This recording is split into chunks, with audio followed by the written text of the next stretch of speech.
Welcome, everybody, to another Homestead from Scratch. I am joined tonight with Logan Hyde, and I'm Greg Dowd. And tonight we're missing our third here, John. He's got somebody in town that he's hosting, so he couldn't join us tonight. But yeah, we're gonna get together tonight, and we're gonna talk a little bit about overcoming some obstacles, personal obstacles, and getting through those and keeping a positive attitude. So, Logan, what's up, man? You kept from getting blown away the other day, huh? Sure did. Yeah, the tornadoes got close to us, but didn't hit us. And we're out of the woods on that one. It is cooling down a good bit today, though. I noticed that like now, since the sun's starting to go down, I had to go and put on a sweater, to stay warm. And yeah, we did good. Just a little bit of strong winds, which is from what I was gathering is just about the same what happened to y'all, isn't it?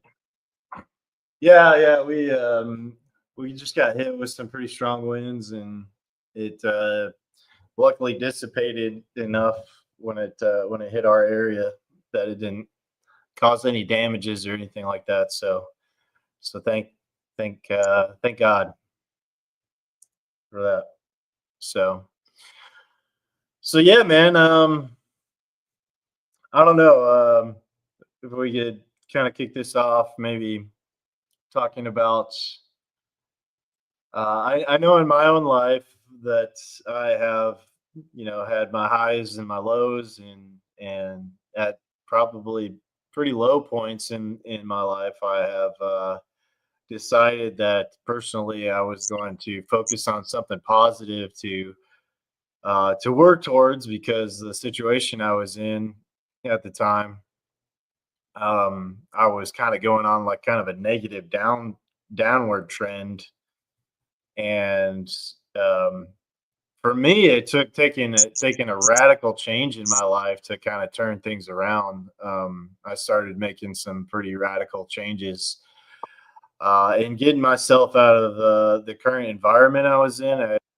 You know, um, Focused on something that was positive and started to uh, pursue things that I enjoyed and becoming more creative. I got a lot into doing the permaculture and the gardening stuff, and finding other people that were into that kind of stuff as well. Finding a social group of some kind um, to help with that kind of thing, so I could talk to some other people about that kind of stuff.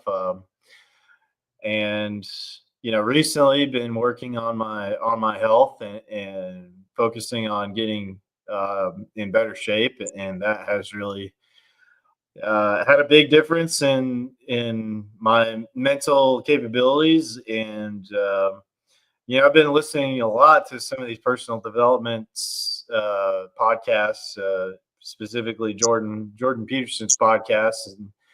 And in that, they do talk a lot about, like, something to struggle for, and exercising your ability to um, focus on something higher than, focus on a pretty large goal to achieve, and keep your keep your focus towards achieving those goals and staying future oriented. And presenting yourself with challenges, really presenting yourself with challenges, and overcoming those challenges uh, to help you grow as a person. Um, because if you stay stagnant, what tends to happen is that stagnation leads to more and more of these negative feelings, because you're really not, like, pulling yourself up to a higher you're really not pulling yourself up to the highest point, and you know it internally, like, that.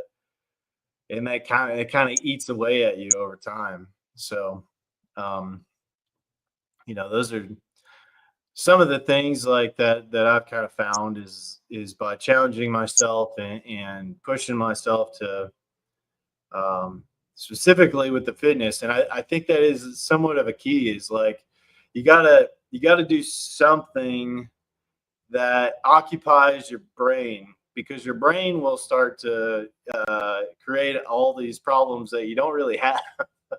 You don't really Hmm. have, but if you're really focused inwardly on those on yourself, then you can start dreaming up all kinds of things like set your mind telling you you're not good enough or you don't deserve these things or whatever. You can kind of start a lot of this negative self-talk, but if you can kind of shift that towards something positive, and doing something, uh, in my example, doing something more physical, I think it can kind of, it's maybe a form of meditation in a way, um, because you're getting outside of your head and you're actually you're kind of focusing more on the mind body connection. And while you're in, that state of going through some kind of intense activity, that you're not thinking about all these other background things going in your head. So I don't know. Do you have some kind of mantra that you tell yourself to help you get through a problem, or do you just keep focusing on different ways that you're solving a problem? Like, you have any specific techniques or any kind of examples of anything that you've had from your past or in your life that you've pushed through an obstacle?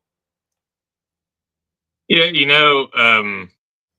I'm real big fan of Jordan Peterson, by the way, and I've listened to two of his books, the 12 Rules for Life, and then 12 More Rules for Life. The first one being an antidote to chaos, and the second one being Beyond Order. And if you are a young man in this day and age, I highly recommend that you listen to both of those books. Oh And I yeah, mean, even if you're a young woman, there's definitely plenty of things in that book that apply to both sexes. But considering that it's by a male author, it does have a lot of focus on young men, and it's been really good for a lot of young men. Um, I know that he gets accused a lot of times of the toxic masculinity stuff, but to me, an emotional unstable man is far more toxic than one that is calm and collective and knows how to bridle his passions and control his emotions. I And 100% agree with that. Yeah. so a lot a lot of people nowadays, as Christianity really becomes less and less popular as a way of belief, a lot of people don't really relate as much as they do or as they used to like biblical examples. But I always say, well, because there's a bunch of this which is just complete nonsense of oh, these boys should embrace their emotions. I mean, it's just utter nonsense because somebody who embraces their emotions. I always give the example of King Herod. That was a man who was fearful that somebody was going to take away his power, and he killed a bunch of toddlers for it. Now, if that's not toxic masculinity, I don't know what is. Yeah. That's one of my favorite examples. Is just like there's somebody who doesn't know how to control their emotions and how to be a strong leader, and they do horrible, heinous acts like that. And I've noticed that I think a lot of people, you were talking about mental health, are just moving towards stuff like homesteading and a lot of the alternative lifestyles just because it is a wonderful way to exercise your mental health. For me, as far as like, just projects that I've got going on, I'm constantly learning about nature. I've got animals. I really don't need a mantra because I've just got so much on my plate of just things I need to figure out, things I need to do, people I need to take care of, animals I need to take care of, and there's just no time for it. And Yeah. now, not to say that you won't have that, because I mean, we all have to have negative experiences to be able to enjoy the good experiences that we have in life. So it's not that you're going to be immune to that, but it surely does help you um, help you cope with it. And I think we need to get back to a lot of, especially, and I say men just because our society is trying to destroy men. It's also destroying women. Men doing a lot of like our typical gender roles is really frowned upon, and women and the beauty of being a mother and a homemaker is constantly shat upon, and people have always got something negative to say about that, but they're really good things, and people are moving back in that direction. But it's time to start moving back in that direction, and homesteading really does kind of solve that for a lot of people, because you fall into, like, when you're doing you know on the farm work, you can do that on a half acre. You don't have to have a big spot, but when you're doing that type of stuff, the traditional gender roles fall into place, and people have a much healthier state of mind. Not saying that anybody that just automatically makes you immune to it. I remember watching an episode of Joe Rogan not too long ago. Or, well, no, maybe it was just a clip. He had the guy on there. I can't think of his name. I think he's Korean, and he's an artist. He came on to Joe's show, and he had, like, from here down painted red on his face. I got it. I need to find that so you can put it in there, because it's a really good interview, because he's talking about this tribe that he went and visited in Africa. And they're going around, and, like, the translators talking to him and everything. And he says a lot of the people in the tribe, because they're going out to hunt, and they're running around like barefoot. And he's, tripping and falling over stuff. And one of them said, "This guy looks like he's never killed anything to eat in his life." And they were like, "Well, he hasn't. He just goes to the grocery store." And they're like, "What?" What do you mean go to the grocery store? And then he says they go up and they're talking to the birds. They know how to make the bird sounds, and they get to this area where they're following the birds, and they go and they get this wild, so they're Africanized bees. Remember that. We're in Africa. They find a honey pot, in a tree. So they go up there, they go up to the hive, and they're fishing out this honey. And he said the bees are just stinging the fire out of them. And they're just like, they don't even care. And they get down and they have this big party at the end of the day, and they're all, singing and eating the food, and they're dancing around the campfire, and everybody's just really happy. And he said there was one of the guys that was just, a specimen of a human being, really good looking guy, super fit, big, broad shoulders. He told him, he said, "Man," he said, "if you come back to the States," he said, "you could be a model." He was like, he was trying to explain to him what that was and everything. And he'd make a lot of money for his village or whatever. And the guy goes, "Isn't that the place where people jump off of buildings?" And he's like, "Well, yeah, like suicide was just so, not to say that it couldn't happen, but I mean, it was just so alien to them.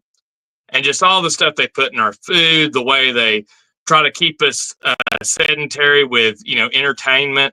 I love me some, movies and shows, and I love video games, and all that stuff's great. But we get into these cycles to where people are addicted to these forms of entertainment. And I think it goes back to what you were saying. It allows your brain to kind of just sit there and mull over just all the bad things.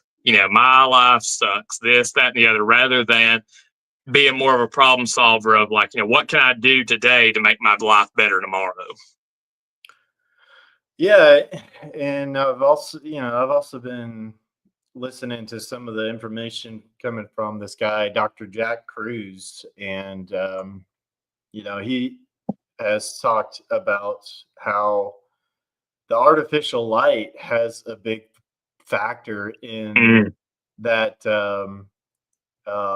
basically a release of our own dopamine, and that it can basically put us in a low dopamine state. And you can, what a lot of people are looking for is a way to fill that void of keeping yourself stable with these natural methods of creating dopamine. And so one of the solutions he was talking about was to get outside more in the sunlight, and that Mhm. has a really large effect on your circadian rhythm, so that you can start to create a healthy sleeping pattern. And then it also helps you generate dopamine, and specifically getting up and outside during the morning time, and to catch like at least 15 minutes of the morning sunlight, because it has the all the stuff in there to kick off all those natural processes in our body to help us keep, you know, keep all that good stuff flowing. So that, and grounding yourself to the earth. So, Oh yeah. touching with your bare skin to the ground, and allowing all that to happen. There's some science on that, showing how the red blood cells will kind of clump together if you're not properly grounded. And then if you're in the grounded state, then your blood cells will separate, and they'll be nice and round and everything. And so we are kind of like inherently electrical beings as well. So um, so that has a big effect on us, to actually, we really weren't meant to be going from one indoor space. You get in your car, you go to another indoor space, and it's all artificial lighting. There's nothing that's putting out like, the full broad spectrum of light that we're used to with the sunlight and everything. So all that stuff is affecting us, probably subconsciously as well, and basically keeping us in a lower, I guess, a lower state of, we're seeking that, dopamine in some way. And you know we're finding different ways of doing that. People getting into, different substances and things like that to maybe help them feel a little looser or less stress, or seeking a way to like find a way to escape some of that stress. But really, we've evolved to, or adapted to this planet and its environment. And so, that's our that's the way we were made. And so, we're meant to be outside and doing stuff outside, and getting all that stuff from the sun, all that good stuff from the sun. And so, if, like you said, going back to the kind of homesteading aspect of thing, it really does have a healing effect on you. um Looking at all these different things, and there's all kinds of cool stuff out there too. This guy Gerald Pollack did some science on water and its structure. When you apply this UV light that comes in specifically, you get a lot more of this like UV light in the morning time. That's helpful for structuring water, which does that. Plays an effect into your cells working at the proper level, and supporting the mitochondria in your cells, which are the powerhouse of the cells to operate properly and stuff. So yeah, there's some cool science and stuff out there if people want to look into that as well, on you know getting outside and getting some getting in nature, and being a part of it, instead of going from one indoor space to another indoor space all the time, and staying too much inside and staying too sedentary. Like, there really there's a lot of benefits on being outside and doing something physical, and getting away from the screens. Absolutely. I mean, there were several things you mentioned there that I wasn't aware of, as far as just some of the benefits of doing stuff like grounding and, being outside and sunlight and all that jazz. But, even if people want to choose to just ignore data on that and say, oh, there's really nothing to it, I would just ask you, have you ever heard of the placebo effect? I mean, come on, like doesn't it feel good to get outside? At least like if it's not feeding anything in your body, at least it's feeding your soul. And when you, in my opinion, from everything I've seen, your soul and your mind and your consciousness is all kind of really closely connected. And so anything that really makes you feel good and makes you feel like you have a purpose is really good for your mind. And it really helps you, overcome obstacles. I didn't get to put the thumbnail that I had planned. I couldn't find the option on there. I do this on a cell phone, so I don't have a lot of options that a lot of you computer guys are doing. But I've got the Bruce Lee quote about water on there, and just a picture of him, about being water.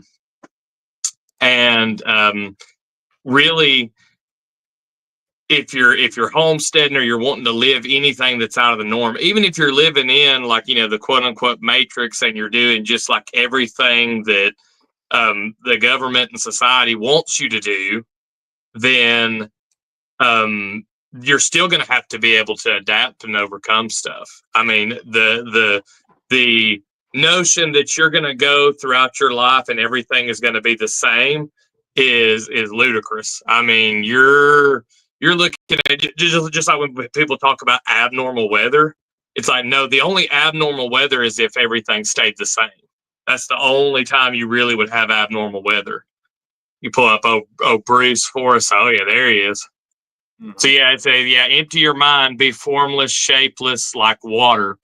Now you put water in a cup, it becomes the cup. You put water into a bottle, it becomes the bottle. You put it into a teapot, it becomes the teapot. Now water can flow or it can crash. Be water, my friend, Bruce Lee. And I mean, that's just, amen. There ain't anything to add to that. It's like, just be water. You've got to be adaptable. You've got to, thinking back to what you asked at first, instances of overcoming challenges and stuff.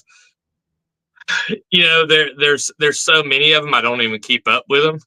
But you just think of like one of the things I can think of is like, how many times have you had something on like a chicken coop, let's say a latch or a water or a feeder or a bucket or something break? It's like, how quickly can you adapt and make something that'll work for the time being, or it might be the permanent new solution. How quick can you do that? And if you sit around worrying, woe is me, and everything's so hard for me, and why does all this stuff happen to me? You take away all of your mental capacity to be able to put forth the effort to solve the problem that you're dealing with at the time. Yeah, a little note on that is one of the things that I picked up from listening to these podcasts was they were talking about how it takes feeling safe to become creative. So if you're constantly in like a fight or flight mode in your mind, then it's more difficult for you to solve problems and think critically. So putting yourself into some kind of state where you are more calm in your mind is critical. And the way that you can build that up is like by doing micro doses of suffering is what one of these guys was talking about, which is, doing stuff like, some kind of cold plunge or doing some kind of difficult physical activity or something like that. Like, some of these micro doses of suffering to kind of get you in a more basically confront yourself with some challenges so that the larger challenges of life become less significant to you. And that kind of comes back to what we were talking about the, kind of like more traditional male and female roles is that, with men, to be that kind of rock in a sea of chaos, or, to be somebody that's going to be steady for the people that depend on you in life is to confront, challenging things when you're younger, and kind of inoculate yourself to some stresses so that when you become an adult that you're more prepared for events. So like if you never changed a tire, or you've never broken down on the side of the road and had to figure out how to fix it, or things like that, and you get confronted with this challenge, you may not understand how to solve the problem, and you might have to, you might be freaking out more than is necessary, and totally unnecessary freakouts and things like that. Whereas if you had, confronted those things in the past, you're like, okay, I know what to do. I'll go get my tire iron out and, jack up the car and take off the lug nuts and put the spare on, and I'm down the road, and I'll find a tire shop or something like that that can fix my tire. And no problem. So,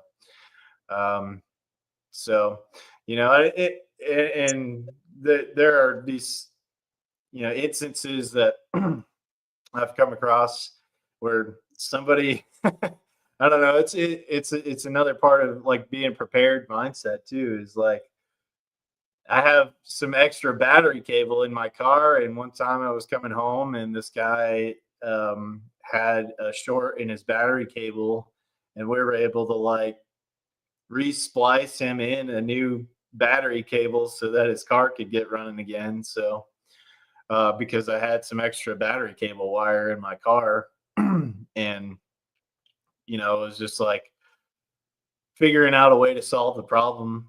And I think that's really good for young guys to start figuring out some stuff, and taking some risks. You don't want your kids to take like extraordinary risks, that are going to put their life in danger, but some stuff that they can do that is a little bit risky, and have them figure out their way through the problems and stuff like that, I think is really helpful.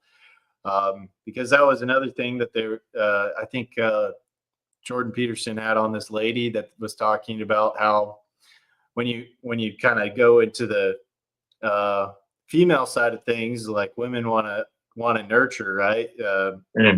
Naturally, they want to nurture and make sure you're safe and you're comfortable and all that kind of stuff. But if you over nurture, it can kind of lead toward negative personality traits later in life, because you haven't really inoculated yourself to those stresses, and you'll just fly off the handle. You could just fly off the handle, not be in control of your emotions like you were talking about, and be a little unstable when stress has come your way. So it's helpful to do those things. Yeah, now I may be branded as a misogynistic, whatever else million titles you want to put on the end of it, Nazi, whatever. But when a lot of these people, the way I see little boys treated nowadays, it is a huge disservice to these young souls, because little boys should be told not to cry. And it's not saying like we're being tough on them, we don't empathize with them. I have seen in just the past few years stuff that has broken grown men, and I mean, things do affect us. But the reason that we want to teach, especially our young men, to be strong and to be in control of their emotions is because, sometimes tragedies happen to all of us. And I would hope that I'm surrounded by enough strong men that if anything ever happened to me and I couldn't handle it, that I've got enough strong men around me that are going to, toughen up. And even though they may empathize with me and sympathize with me, that they're going to be there to, be the rock in that situation, and to be somebody that you can lean on. Because when you make everyone weak and everybody's just a sobbing ball bag, then, I mean, what good are you? I mean, really, it sounds a little harsh, but I mean, what good are you if you can't be there for a friend in need, or if you can't be there for your sons, or you can't be there for your father, or you can't be there for your brother, or, your friends, or your wife, children, et cetera, et cetera. you need to be like that, and it's a huge disservice to a lot of these these little boys. And I mean, I could get into the horrible Well, things it's been doing to our young women, but I can't speak on that as well as I can notice the things that are in the young men. yeah, yeah.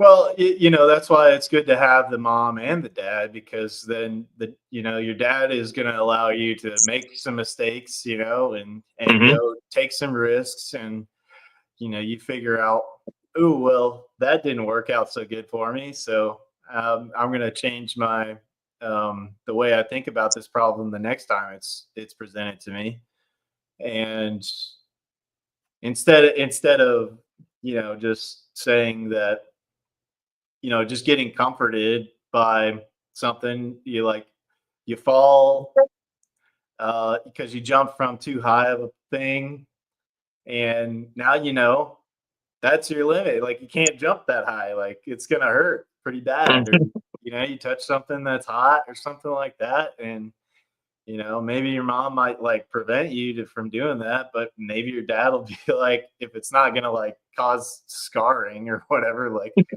put your hand on the hot thing and figure out, well, dang, you don't want to touch that hot thing because it's going to hurt. So, Yeah, I mean, because I'll see stuff, and this is gonna sound critical, and you know what it is. So I mean, I'll just say it. But like say a little boy, 5, 6 years old, falls off a bike. I mean, this is just a hypothetical here, but I mean, I've seen instances where things like this have happened, and it's not necessarily falling off of a bicycle, but they fall off a bike, and then everybody runs there. Oh, buddy, are you okay? Oh my goodness! And then you're just hugging all over them and doting on them and everything, rather than being like, hey, buddy, you all right? And then if he's like, is anything hurt? Okay, well, man, dry your eyes, get up, come on, don't be a baby. I mean, a little bit of that is good for young men growing up, because young men especially want to be strong and tough like their dad, and if it's just a constant coddling, then I mean, it's just a huge disservice. And I see some of these little fellas that are growing up out in the country now, and like they're just tough as pine knots. And it's yeah, like, you're like, yeah, that's that kid's getting a good childhood because they're out there experiencing some stuff, and getting beat up a little bit, and they're in the mud and all that other stuff, rather than sitting inside and disrespecting their parents and pitching a fit because they only get to play video games for 3 hours today.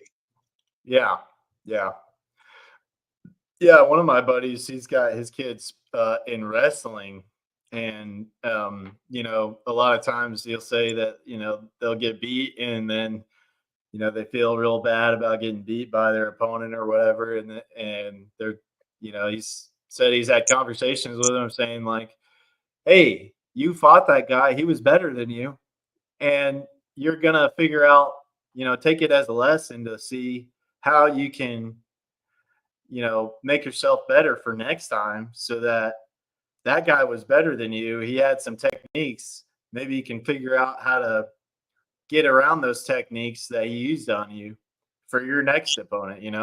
Anybody that, if you're just fighting guys that are not as good as you, Hmm. and you're just constantly getting W's, you're not getting any better. Like, you want to fight somebody, or you want to go against somebody that's better than you, so that's going to in turn make you better if you incorporate those lessons from that loss. It's very healthy for all men to know that there's always somebody who can whoop your butt.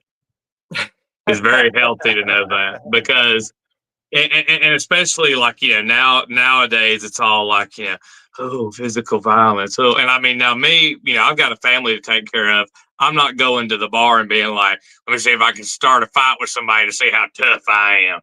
I'm not talking about that, but the threat of physical violence used to keep people pretty cordial. They, I mean, you didn't just talk smack to somebody. The internet too, I've noticed, just in comments and stuff, it's like, could you really say that to somebody's face? I mean, really? Like, we're in the same room and you're going to say that. And it's kind of like when the threat of physical violence is there, people tend to treat each other with a lot more kindness and respect. rather than just, being an asshole. Yeah. Yeah, there was an example of that recently. I was watching on the Jimmy Dore show. Wonder if I could pull it up for you here.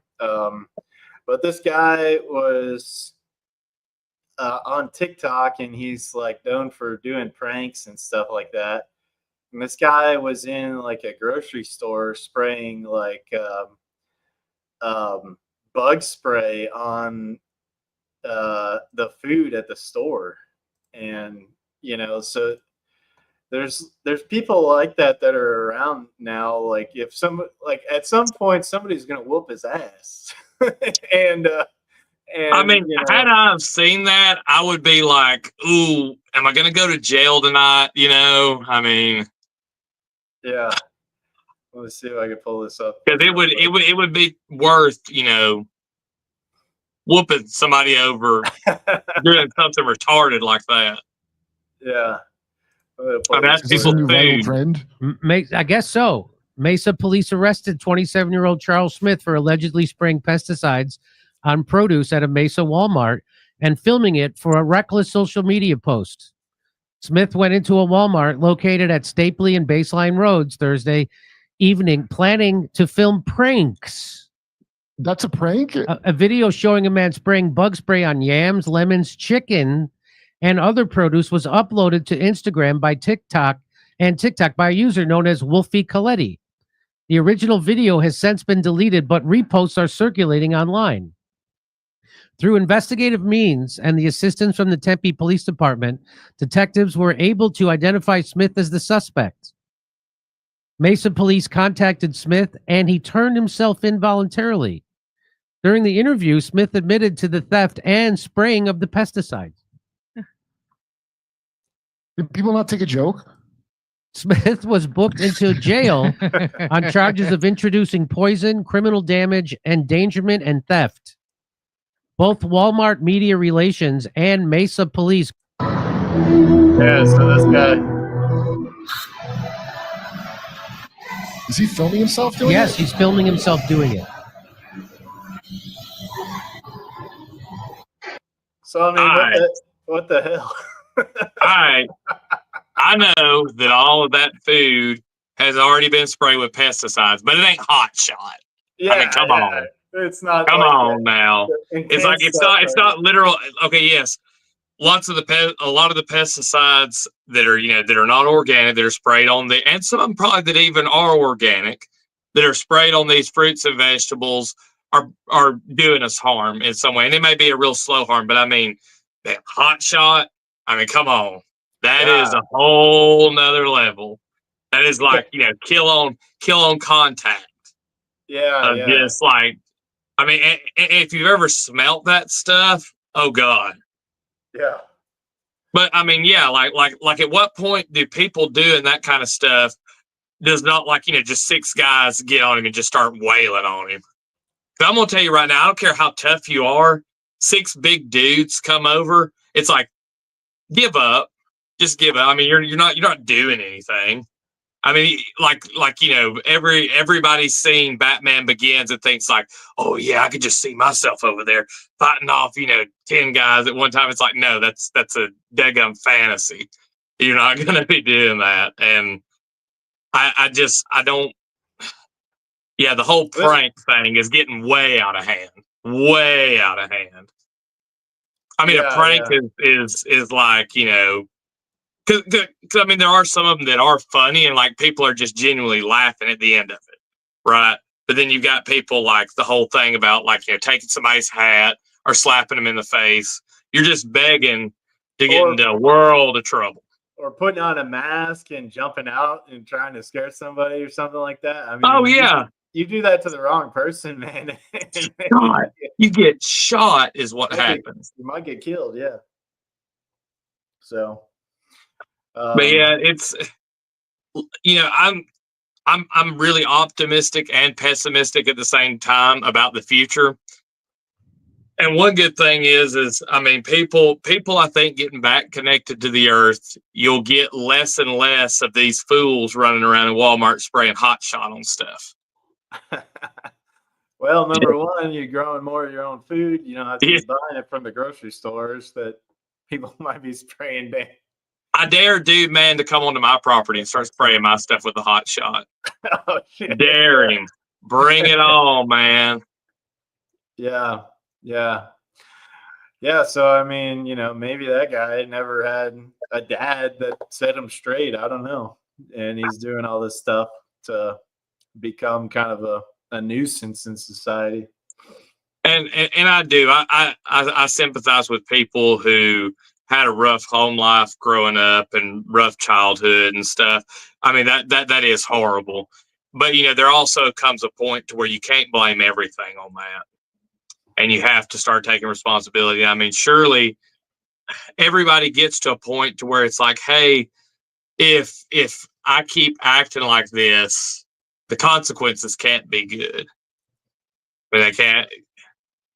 Right. I don't know. I can't speak for everyone though, but it's the only thing that makes any logical sense to me is that even though you may not have had somebody tell you as a kid not to spray hot shot on people's vegetables, that when you're doing it, like, you cannot tell me that guy didn't at least once go like, man, this is messed up.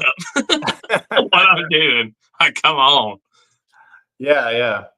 And unless he's moved into like a sociopathic or psychopathic type personality, which that could be an outcome for somebody that is overly coddled or whatever in their life, and is very inwardly focused, in that I'll do whatever, I'll do whatever to you if it gains me in some way, which is what we can kind of see with the social media type stuff, is like, okay, I'm doing these pranks and it's going to gain me whatever attention on social media. And that's seems to be a very narcissistic thing, is just like, I'm doing this for just like, it's going to build me up in some way. But screw everybody else that I'm harming doing these things, Yeah. And it kind of seems to be, like we're talking about, maybe a lot of people in the society are kind of going in that direction of, being pretty inwardly focused, rather than what can I do to like help lift each other up that are around me and be like a good pillar of my community. And I think you get more success that way when you build, cooperative type systems with other people. And in fact, I don't think you can become successful if you don't interact in a positive way with other people, and figure out how you can work with other people. Like, I don't think you'll ever be successful if you don't figure out how to do that. Like, that's something that I've come to realization in my own life, is like, we want to be really self-reliant as to, the type of folks that we are. We want to be very individualistic, self-reliant type people, but still, you still need a community of people to help whatever endeavor that you're working on to flourish, and to not just be in a state of I'm barely making it, but to grow and be, more successful. So you really need other people, and you really need to figure out how you can work with other people. Oh yeah, absolutely. And just thinking about, a lot of the challenge, and I put some of the stuff, like successes and failures that I've had doing homesteading on YouTube. And I normally do try to keep it focused on the positive though, just because, I want to attract people to want to do more homesteading things. And Yeah. I mean, you have to, honey attracts a lot more flies than vinegar. So you got to, put a little bit of the sweetness on, but then also being realistic with people, because the only way you're going to get to those magical, Disney movie type days of like, and I mean, you could get your homestead set up to where, heck, 90% of them are like that. That it's just, I mean, it's great. You go out and you gather the eggs in the morning and you feed all the animals, and none of the animals are out and everything's great. and you just had this overabundance. Your garden's doing great. You can have those days, but you're also going to have some rough days, and you've got to sacrifice to be able to get up to that point. Just with certain animals and animal husbandry, there's a lot of it that comes really easy to me because I've done it for so long. Yeah. And I had to go through a lot of this stuff, a lot of the challenges. Killed plenty of animals, and not just in the sense of like I'm harvesting this animal to put in my freezer. It's just like, oh, whoops, I didn't know, and an animal died. When I first started keeping chickens, I was the type of guy that, because I'd heard it from a lot of old timers that if a chicken got sick or whatever, you put a little bit of bleach in their water and it'll work. But I got to where I figured out how to not have sick chickens. Yeah. And I mean, you do it step by step, and without the challenges, the rest of it really doesn't mean anything. I mean, if you literally just had a button to where you could go boop, easy mode on everything, you would be miserable within just a few weeks. I think it was an episode of The Twilight Zone.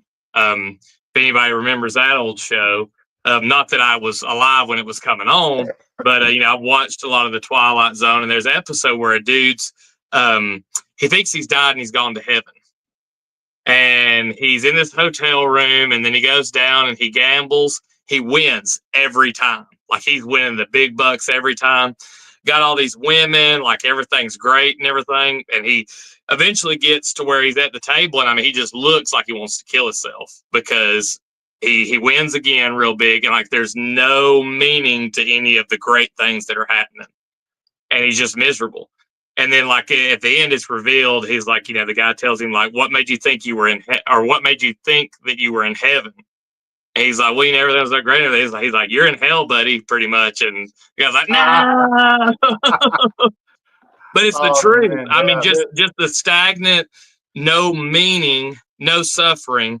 The Buddhists have got it on point when they say life is suffering, because really without the suffering, you don't have any meaning. There's nothing, without a bad day, you don't appreciate the good days. You can't have gratitude if you never lost something. Yeah. I've learned that myself, and as a moving through life, like if you never have any challenges or anything like that, yeah, you find yourself in that state where it's like I guess like if you're just completely pleasure seeking, like I'm gonna do this and just have fun all the time, and just yay, fun times, we're just having fun. And it's like once you start living that life and you realize like, well, what do I have to show for all this fun I've been having? Like, I've not developed myself in any way, and all I've been doing is distracting myself from or procrastinating on certain goals or certain things that I want to achieve by staying entertained all the time. Mm-hmm. It's like, where does that lead? It does lead you into that negative feelings, negative state, and realize, and you start thinking like, does anything have meaning? Like, am I just meant to just be this guy that just goes out on the weekends and just parties all weekend and then goes back and just does the 9 to 5 all over again? Like, what's the meaning of that, Mm-hmm. So, really focusing on some kind of personal goal or something to aim high for, I think, is like a way that you can keep striving and keep learning. Life is a never ending learning process. And if you stop learning, I think like you're moving yourself closer and closer toward just fading away. Like, cause you start thinking like, what is the meaning anymore? Like, you have to aim high. And if you're aiming high at something, I think even if you don't quite make your highest aim, you're like way further than where you were in the beginning. So, yeah, it's a positive thing overall. I remember a comedy movie. One of the quotes from it was, if you shoot for the stars and you only make it to outer space, well, at least there you are. Yeah. And I mean, it's like, yeah, I mean, at least you made it to outer space, and that it made me think of right now the people talking about turnkey homesteads and having like a setup where people can just move out. It's like everything's ready, and you just go out and you do the homestead. And I don't know the data on that, but I would just about bet I'd probably put a good bit of money on it if I had it. Is that if people went out, the people that have actually done that they got a turnkey homestead, I would say that at least 90% of them ended up getting rid of it.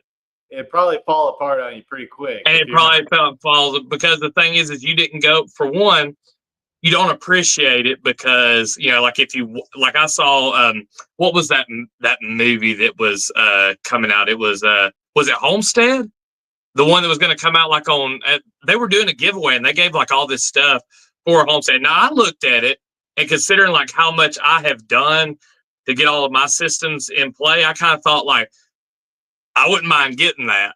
But then there's a lot of people I think that would have got the turnkey homestead and they would have been like, what do I do with this? Well, for one, you really didn't earn it. And so it's not going to be, you're not going to be as appreciative of it as, someone who has really put their blood, sweat, and tears into it.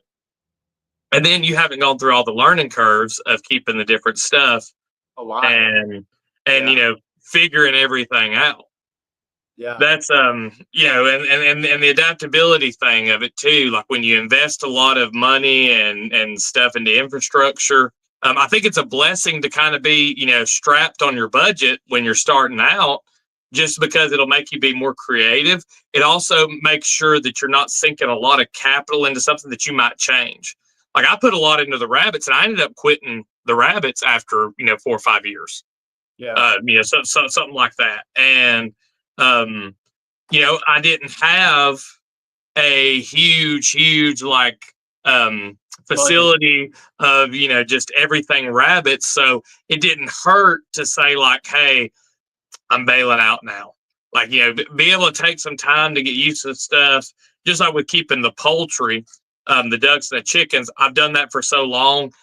I can take money and say, well, I'm actually going to invest in this because I know and I've had the experience, rather than just jumping in. And I could get on the long tangent of people going out and buying, $5,000-$10,000 coops to, then pay $100 an egg for the rest of their life. Yeah. But there's a lot of that stuff. It's like, go through the challenges, go through the hard times, adapt and overcome. Don't be afraid to give up on stuff too. I think there is one thing I will say that's a little toxic on the masculinity thing. Like if there is any validity in that, it's when don't be a quitter. Don't you dare quit. You better not quit. It's like, there's times to quit. There's times to say, hey, this ain't working for me. I need to move in a different direction. And it's okay to quit. Yeah. It's like, but what are you quitting? What are you giving up? And what's going to be the thing that you're going to do that's better than what you're already doing? Yeah. Right. Yeah. What's that thing that could maybe 10x your output or something that you could be focusing on, rather than staying in this thing that's only like producing so much for you that you could be getting to a whole different level by focusing on this other thing.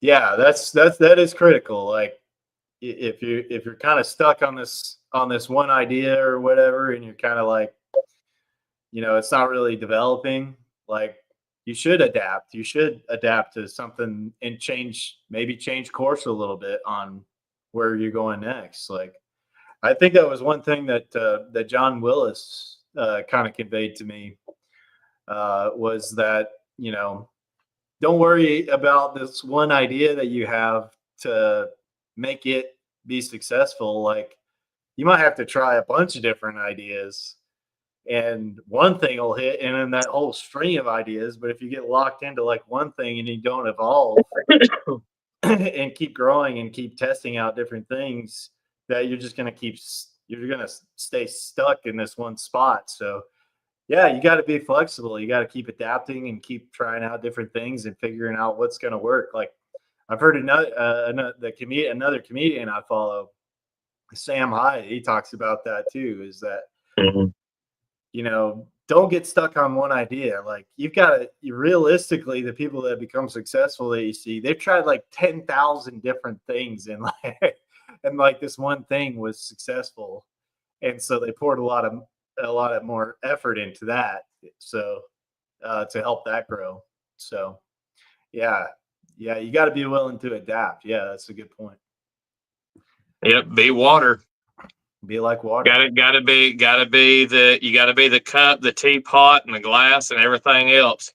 You got to flow and crash with it, And yeah, I've made a lot of adaptations and thought that I wanted to do something, and then changed my mind. And two, I think don't get attached to like this is the way it has to be, and if I don't do it this way, then I'm not going to do it.